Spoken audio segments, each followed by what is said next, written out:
this special edition of Sports Talk. I'm Frank Noppenberger, and our special guest today is Mr. Charles King. Mr. King has been involved in the East Brunswick School District as a teacher, as a coach, as an athletic director, principal, and he is currently the vice president on the Board of Education. Mr. King, welcome. Thank you, Frank. Pleasure to be here. Charlie, I'd like to just review real quick your coming to East Brunswick. If I got this correctly, you came here in '66 as a teacher. 1966, right, as a teacher. I taught history originally. Ninth graders. Actually, we're ninth graders at the high school at that time. Very few people probably remember that, but there were ninth graders. About a third of the class, I guess, was there, the ninth grade class, and I taught history to ninth graders. And I believe you were also department chair. You were responsible for IPL, and then we got into coaching. Well, in 1968 or somewhere, I think I was there a year or two years probably, and I started coaching football. I coached receivers and linebackers, like somebody else that I know. And in 1970, I think I was there 3 years, maybe 4. I became the department chairperson, and in 1971, I had the opportunity to revise the curriculum a little bit, and part of that revision was the inclusion of what is currently known as IPL. It was a great deal different than it is now. I'd like to think I had a little bit of hand in at least getting it started, and that's about what it was, a little bit of a hand, because those guys do such a great job today, and all those students, I mean, they're brilliant. It's just a tremendous accomplishment that every year they're on top. So yes, I had a little hand in that operation. And then the first athletic director, wrestling coach at East Brunswick High School, Jay Doyle, tragically passed away. I think he was in his early 40s at Christmas time in a wrestling tournament in '72. And I had the opportunity to apply to be the athletic director. And I did. I got the job in 1973. I think it was April or somewhere around there of '73. So I had that opportunity. I held that job until I became principal around 87, 88, somewhere in there. Yeah, we're still working. Yeah, I know, we're still working on those because I was dates. there also. Yes. And then I retired in '96, January of '96. And as you said, I've been on the board since then, and currently vice president. Good. Not to put any pressure on you or put you on the spot, but I'm going to ask for your fondest memories.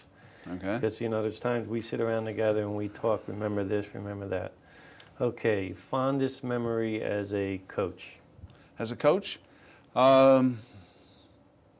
We were playing, I coached ninth grade football in the early '80s, end of the '70s, early '80s, I forget exactly when. And I had a guy by the name of Bobby Dorr, was a receiver for us. And there was a wrestler at the high school and a gymnast and all those kind of things, a great guy. And he caught a pass against Woodrow Wilson, and which was incredible, thrown by probably Steve Hughes, who played at Pittsburgh for a while and was a great quarterback at the high school. That team had Glenn Pazenko and Celeberti and my son Timmy. And they had some great players, really. And Dorr made a catch against them that I still can't believe that he made the catch. But he knew he was going to make it because he told me that afterwards. And as a result of that, we had an undefeated season. I remember that season. So, I mean, that was pretty exciting. Yep. Although there's been, I don't know, a number of them. Of course, watching my daughter play basketball for Reggie Carney, every game was a thrill. Okay, let's jump to how about as a teacher, because we all get this and we get into this in the beginning because we love teaching. Fondest memory as a teacher? I had some great classes and some outstanding students, but I think the thing that I remember the most, maybe because it's more recent, after I retired as the principal, I applied to teach summer school. You remember I recall that. I saw you in the hallways. Yes. And I taught summer school, and what an experience. Every administrator, by the way, should teach A class at least once, a semester course at least once every 2 years, because you don't realize how much pressure teachers are under every single day. You have students, great students at East Brunswick High School that challenge you intellectually on an ongoing basis. Well, at any rate, back to summer school of that year, 96 in summer school. I had a student who wrote me a little note. I had the privilege of being the president of the Administrators Association about 6 or 7 times. And one of the things that we had instituted to say thanks to the teachers was, what was your favorite moment? Who was your favorite teacher? Write them a little note, say thank you and something. So this young man, during summer school, we did the same thing, or whatever, or the next year we did it, was in the fall. He wrote me a little note that I was the greatest influence on him and so forth. He was not a great student, but he worked as hard as he could, and he passed. Right. Just the satisfaction of knowing that he appreciated the effort that was made to get him through that course was tremendous. Well, that's the key, I think, reaching everyone as a teacher, not just the exceptional kid. I never heard that story. Yeah, but I did true. hear you talk about having everyone go back to the classroom, and I agree. Yeah. Okay, how about as athletic director? Give us a real quick, Evelyn Wood, about your influence as athletic director on the entire county conference with the formation of the GMC. I'm sure some of the people out here aren't aware of what happened 15 years ago. Well, going way back, East Brunswick used to be in the Garden State Conference, and it evolved, and we formed the Middlesex County Athletic Conference. Basically, the large schools, although South River was in that, North Brunswick at the time, and they eventually split off and became the Bicentennial Conference. So we went from about 73 to into the 80s in at least 2 conferences within the county, sometimes 3 conferences, and the VOTECs were sort of on their own and whatever.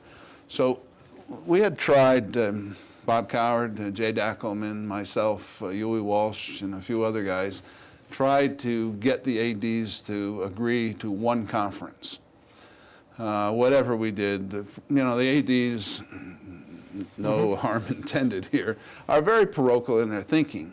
You know, they see their school and those sports, and they sometimes they don't fail to see the big picture.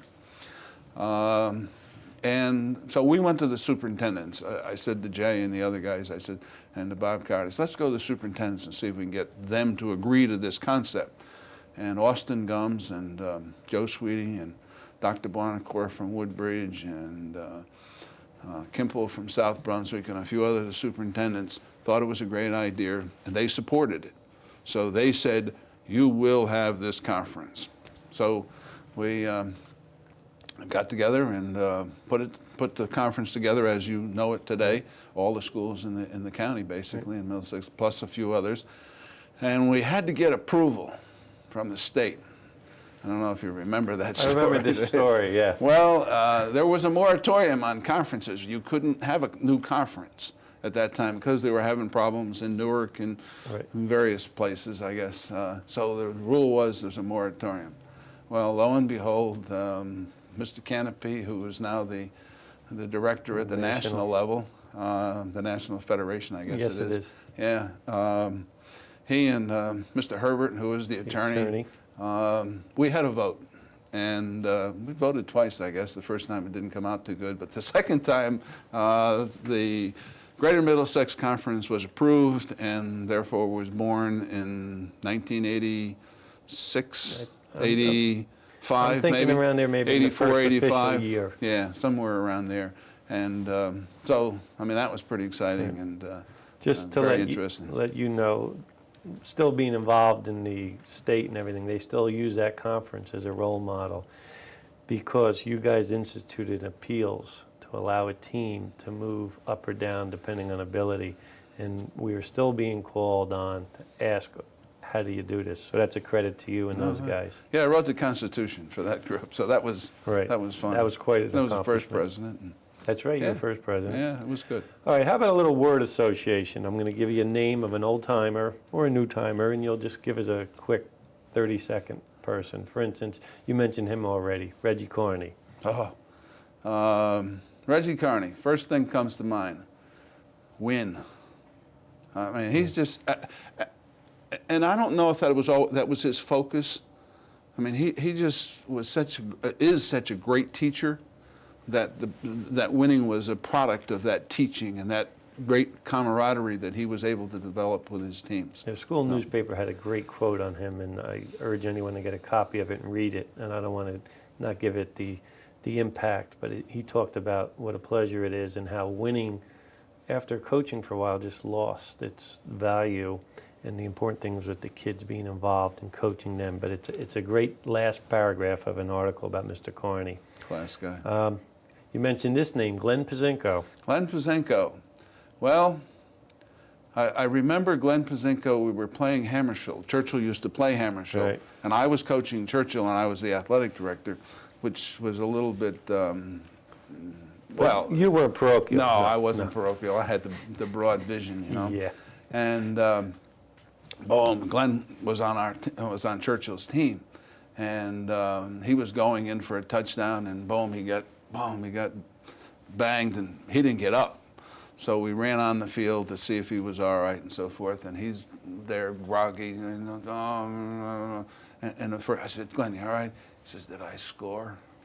Well, I could have, you know. Yeah. I mean, that's Glenn Pazinko, the ultimate competitor. Yeah, we're lucky to have him. Absolutely. How about this one? I mentioned his name also, Joe Sweeney, former superintendent. Well, you tell everyone who.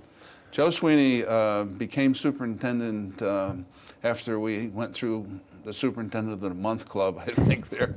After I got here, we went through like 5 superintendents, I think, and then Joe Sweeney became the superintendent.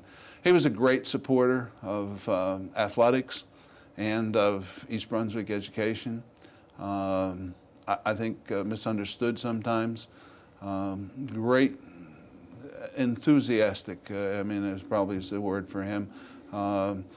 And he did a lot for this district right. over the years. And if you ever had a problem, you could always pick up the phone.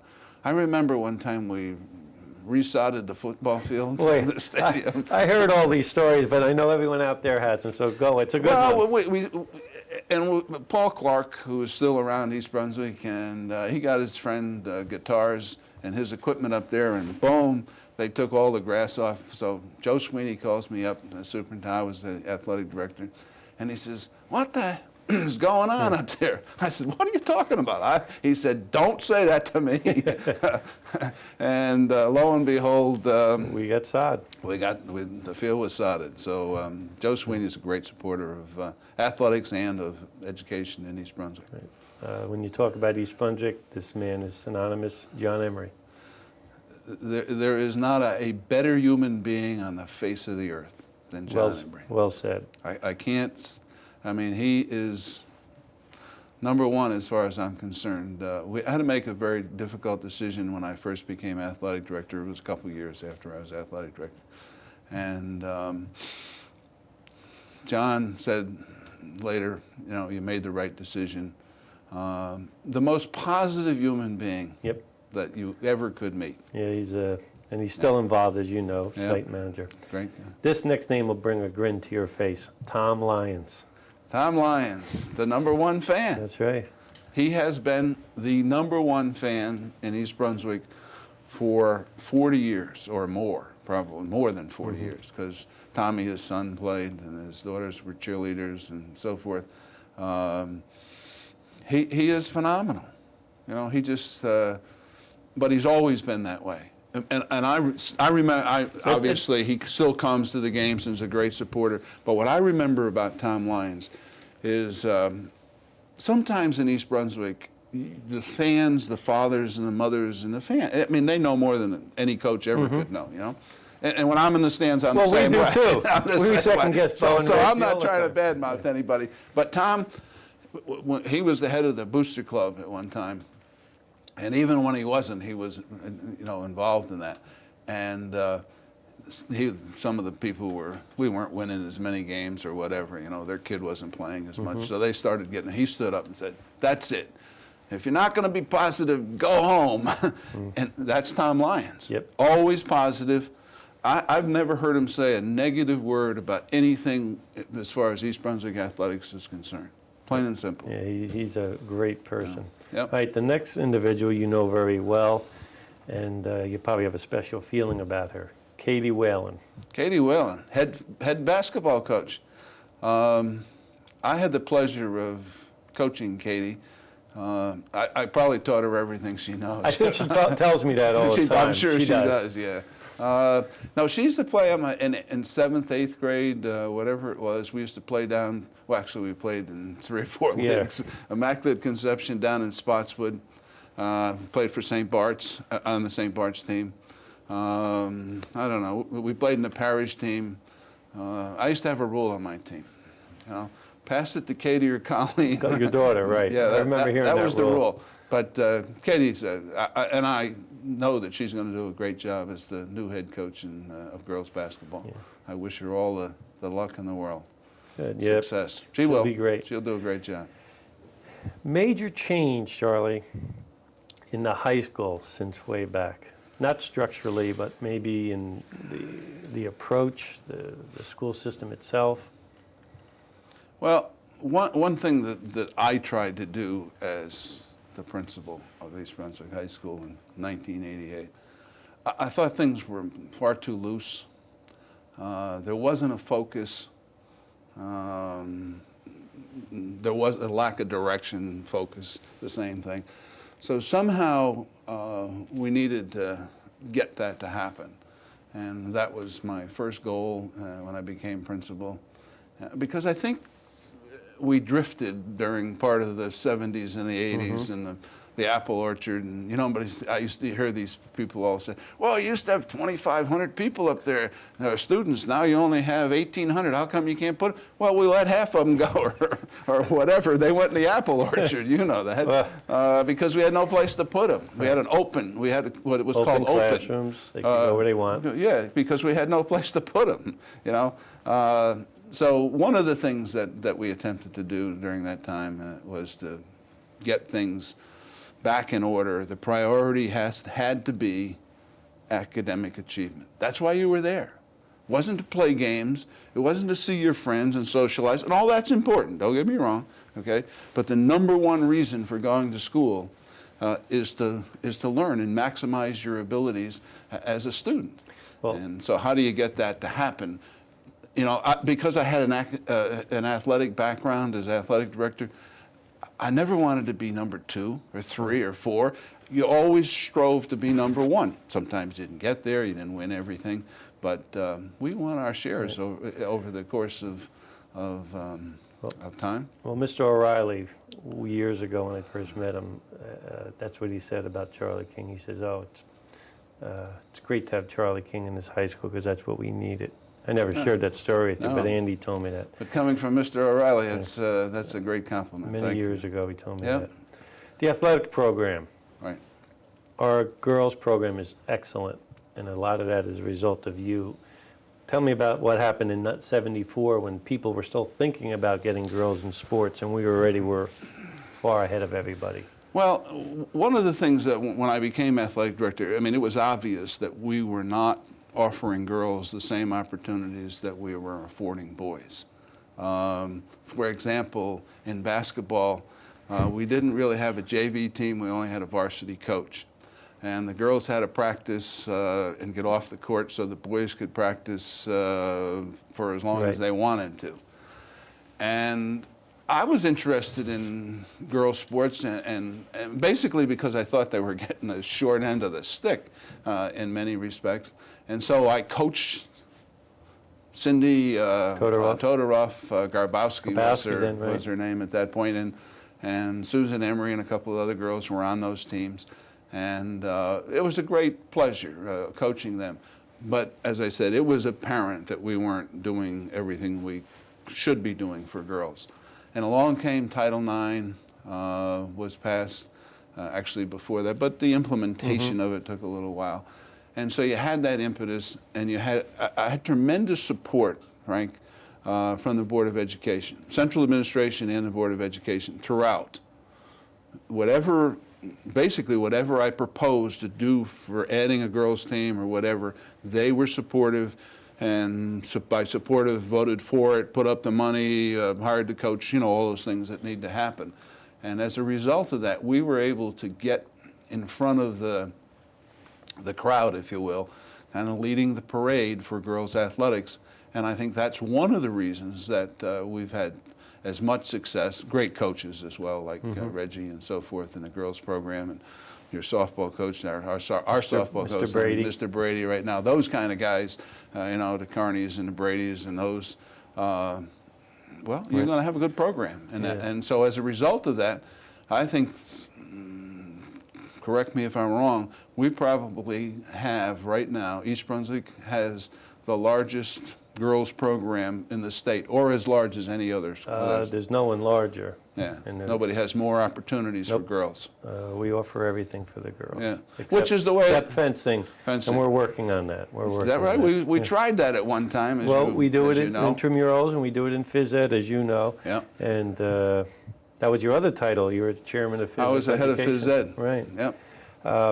But we're working on that, and that Board of Education support is still there, Charlie, thanks to you. And well, I think the board in its entirety, not only myself, sees the merits of that. Right. You know, like the other night, you were there for award for Mr. Pellegrino, and Heather O'Reilly was recognized for her achievements. And what a great person, huh? She did a show with us here a month ago or whatever, and you were there. She stood up the other night and got her award, and she took the time to thank everybody. Just a class person. How about you know? I don't know if the word's irony, but that whole Pelly, 40-something years coaching. 40 years. He's leaving, and there's a young kid, and it's the same school system, same Board of Ed honoring the people. It was just a great affair. Nice. I mean, to see that difference. Well, okay. Yep. Without getting mushy, I've always thought you had vision, and I always thought you were a great leader. And I think East Brunswick is the way it is. Not only recreation, but the school district and athletic department as a result of these two qualities. How do you see yourself as a leader? What kind of a leader? I mean, I know I always kept from you attention to detail, and that's always in the back of my mind. I think that has to be part of it. But the biggest, as far as I'm analyzing myself, you can never be afraid to make a decision. If you've done your homework, done the research, as you suggest, and you believe in what you're doing, and you have to, then you got to go do it. That comes with making decisions about coaches. It comes about adding programs. It comes into being with almost every aspect of what you do. Every one of us, as human beings, want to be liked. And I'm no different than anyone else in that respect. But I would much rather be respected than liked. And if I can stand up and make an honest judgment on something, make a call, I've never been afraid to make a decision. Hopefully I made a few good ones. Well, yes, and you have. know, I mean, those are all debatable, and I understand that. But that's okay. And you welcome people that are critical, because they force you to look at yourself and say, hey, maybe I missed something, or maybe it's not as good as we thought it was, or it should be, and we can do it better. So I never had that problem that I didn't reject or resent anybody that was critical. I had to make a decision. I made a decision. If you have a better way, tell me. I'll listen to it, and if it's the best way, let's do it your way. I think that's part of your athletic background. I think coaches and athletes, we have to make decisions every day. Who to play? Should I slide? Should I jump? Should I run? And I just think that athletes and coaches seem to make very good leaders. Well, that's the great thing about athletics, because you win or you lose. And tomorrow you go to practice to get ready for the next game. Right. So you can't brood and say, oh, gosh, I made we lost the game. It's the end of the world. Yeah, I mean, for an hour, it's the end of the world. Exactly. But after that, you got to put it all together and go out and do the same thing the next time, and hopefully do it better, so you don't lose, so you don't make a mistake in a decision that you had to make. And, So, well I mean, that's said. what I've tried to do. I don't know. Yeah, okay, last one. Okay. In 10 years, some kid's going to be looking at a yearbook, and he's going to say to Mr. Brady or Pazenko or one of those young guys, who is this Charlie King guy? Who is he? Was principal, he was coach. How are you going to want to be remembered? What do you want him and these teachers that you've hired and coached to say, well, Charlie King was, I know it's a tough question. Yeah, Jody Dowd put it the best, who is a member of the Board of Education and a very nice lady. When she nominated me for vice president of the board, she said he bleeds green. Mm-hmm. Well, I would like to be remembered as someone that cared a great deal about East Brunswick and how to make it successful, and put forth every bit of energy that he had to try to accomplish that to the best of his ability. That's a mouthful, but you know, I think there is something about bleeding green. It's a great color to start off with, and I think caring about how well East Brunswick does in athletics, certainly the academic areas, and the kids, you saw them the other night, the academic team had a hand in starting that team with George Pinfield, and the music program, the arts program, truly, I think from top to bottom, from left to right or whatever, pretty good program in East Brunswick, and I'd like to be remembered that maybe I had a little bit of an effect on how that came out. There's no doubt in my mind, you bleed green, there's no doubt in my mind you had a positive effect on the entire community, not just the Board of Education and the education program. But on behalf of the athletes, past, present, future, and coaches, I want to thank you for everything you've done for East Brunswick. I thank you personally for everything you've done for my career. It's a pleasure working with you, and I look forward to the next bunch of years with you, Charlie. Great, thank you. Okay, with that, that's it for this edition of Sports Talk. I'm Frank Noppenberger, and thank you very much.